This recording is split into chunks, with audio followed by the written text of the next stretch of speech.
Hello to all my viewers, I hope सब अच्छे होंगे। तो आज 2025 का अंतिम दिन है और अपनी कठिनाइयों परेशानियों को जो भी है उसे अपने स्ट्रेस को इस साल में छोड़कर एक नए साल से एक नई शुरुआत करें। तो जैसा कि आपको पता होगा कि कल आंसर की आ चुकी है टीजीटी नॉन मेडिकल की, और कुछ लोग निराश होंगे, कुछ लोग परेशान होंगे, कुछ लोग कंफ्यूज्ड होंगे। तो वो तो लाजमी है ये चीज़ें होना।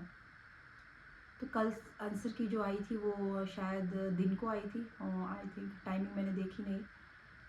तो सबने आंसर की देख ली होगी।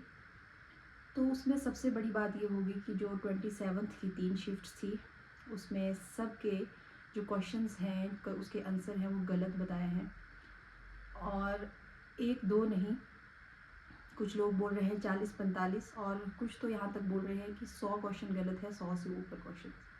अब 27 शिफ्ट वाले ही बता सकते हैं वो कितने उनके गलत हैं। अब 100 से ऊपर गलत होना ये तो बहुत बड़ी, बोलते हैं ना, सिस्टम की वो है असफलता, नाकामयाबी। मतलब चुल्लू भर पानी में डूब मरना चाहिए इन्हें, क्योंकि ऐसे ऐसे शब्दों का प्रयोग वैसे नहीं करना चाहिए। लेकिन अब एक जो एस्पिरेंट है वो इतनी मेहनत करता है, मतलब कितने सालों से कर रहा है। टीजीटी का तो कितने सालों से लोग वेट कर रहे थे, जो भी स्टूडेंट्स है कितना वेट कर रहे थे, 3-4 साल से कुछ लाइब्रेरी में लगे हुए थे, और लास्ट में उन्हें ये मिलता है ये सब कुछ, और इतना निराश हो जाता है वो उन्हें थोड़ी पड़ी होती है। तो शब्द ऐसे निकल ही जाते हैं मुँह से कि चुल्लू और पानी में डूब मरिए। क्योंकि एक आंसर की बनाने में हम भी कुछ, मतलब कुछ डालते हैं, कुछ लिखते हैं, चलो व्हाट्सएप मैसेज ही किसी को लिखते हैं, वहाँ भी हम देखते हैं ग्रामेटिकली हमने कुछ गलत तो नहीं लिख दिया। पर यहाँ ये 100 आंसर गलत कर रहे हैं। 40 भी बहुत होते हैं अगर 40 कर रहे हैं, पर कुछ कुछ बच्चों का कहना है कि 100 से ऊपर क्वेश्चन गलत है। तो मैंने तो अभी तक आंसर की देखी नहीं। हाँ, 27 वालों के जो भी है मेरे जो भी मेरे कनेक्शन में थे, मेरे फ्रेंड्स, तो उन्होंने उन बेचारों ने तो आंसर की देखी ही नहीं पूरी। बोला हम तो चलते चलते ही उनके 10-12 क्वेश्चन गलत हो गए। बोला ऐसे आंसर के देखने का फ़ायदा ही क्या है। तो उन्हें पता ही नहीं लग रहा कि हम करें कि तो करें क्या, क्योंकि आपको एक क्वेश्चन के ऑब्जेक्शन के लिए 200 रुपये देना है। अब 200 रुपये, अब खुद सोचिए कितने, मतलब 200 क्वेश्चन में से 100 क्वेश्चन गलत हैं, तो सोचिए इतने स्टूडेंट्स ऑब्जेक्शन करेंगे तो उन्हें कितने कितने पैसे भरने पड़ेंगे। तो मुझे लगता है कि वैसे तो काफ़ी चैनल्स ने कल डाल दिया था, शायद आज आंसर की को रिव्यू करेंगे आज या कल तक, कि या तो सिस्टम में कुछ ग्लिच आ गया है या तो कुछ ऐसा हो सकता है। और कुछ बच्चे कह रहे हैं कि उन्होंने जो आंसर टिक मारे थे उसकी जगह कुछ और ही आ रहा है। अब पता नहीं अब कितने बच्चे ये सही बोल रहे हैं कि आप में से जिसके साथ ये हुआ है वो बता सकते हैं कि उन्होंने जैसे ऑप्शन बी मार्क किया है लेकिन आंसर की में उनका ऑप्शन सी आ रहा है। अब ये भी सिस्टम का ग्लिच हो सकता है, बट आई डोंट थिंक कितना सच बोल रहे हैं सब, क्योंकि कुछ लोग बोल रहे हैं।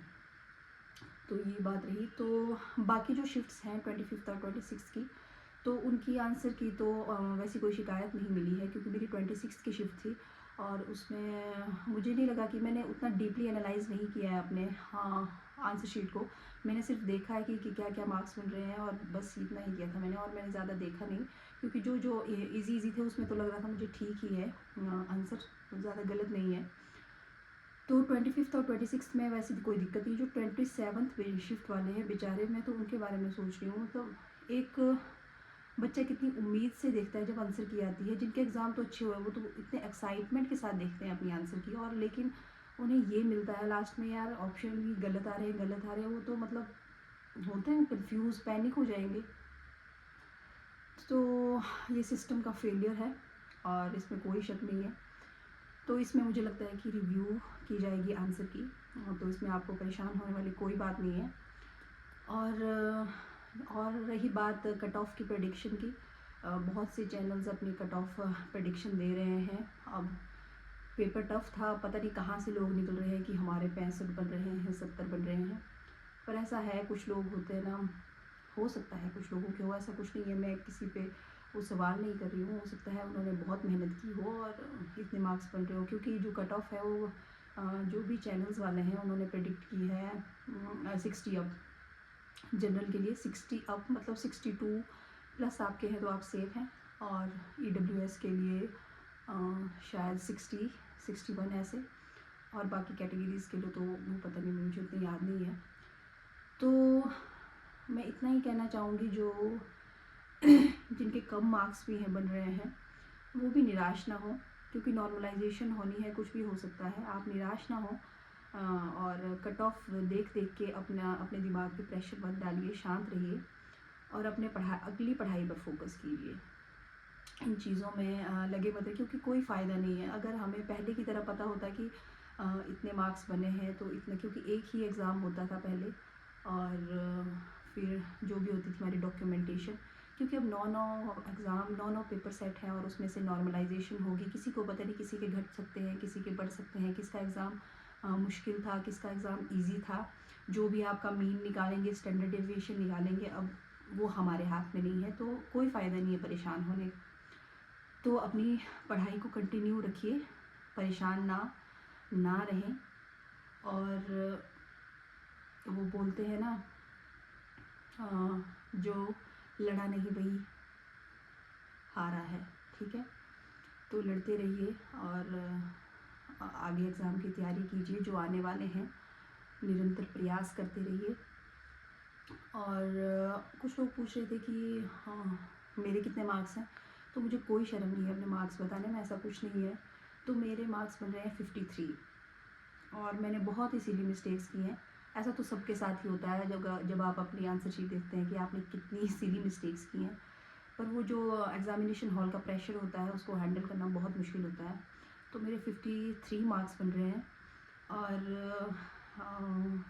मुझे वैसी कुछ खासी उम्मीद नहीं है, क्योंकि मैं अपने पिछले सालों के एक्सपीरियंस से थोड़ी निराशावादी बन चुकी हूँ। चाहे मैं आप लोगों को मोटिवेट कर रही हूँ, क्योंकि जो मेरे पिछला एक्सपीरियंस रहा है, मैंने 2 जो कमीशन है वो क्वालिफाई किए थे।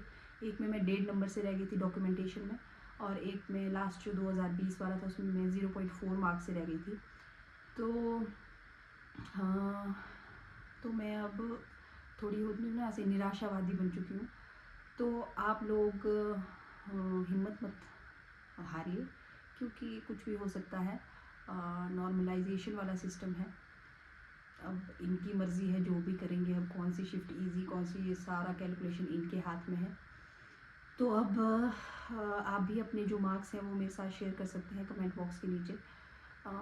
जेन्युइन मार्क्स बताइएगा, ऐसा कुछ नहीं है कि हाँ कुछ बोल रहे हैं कि 75 लिख दिया। हाँ किसी के होंगे, ऐसा कुछ नहीं है, लेकिन अपने जेन्युइन मार्क्स बताइए, क्योंकि आपने मेहनत की है। आपके 45 मार्क्स भी आपने अपनी मेहनत से लाए हैं, तो वो भी बहुत हैं। देखिए आपके साथ बहुत कुछ हुआ, सिलेबस चेंज हो गया और बहुत कुछ हुआ। 1 महीने के अंदर सिलेबस चेंज होना, और फिर सोचना कि हमें +1 2 लेवल का आएगा, और सारा गड़बड़ होना, ऊपर से रैंडमली क्वेश्चन आना।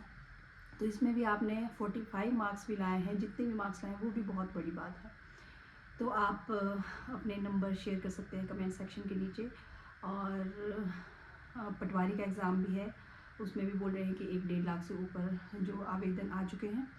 तो मैं यही कहूँगी, the life is tumbling from failure to failure with no loss of enthusiasm, ये विंस्टन चर्चिल ने कहा था। तो इसी के साथ मैं अपनी वीडियो का एंड करती हूँ। Thank you.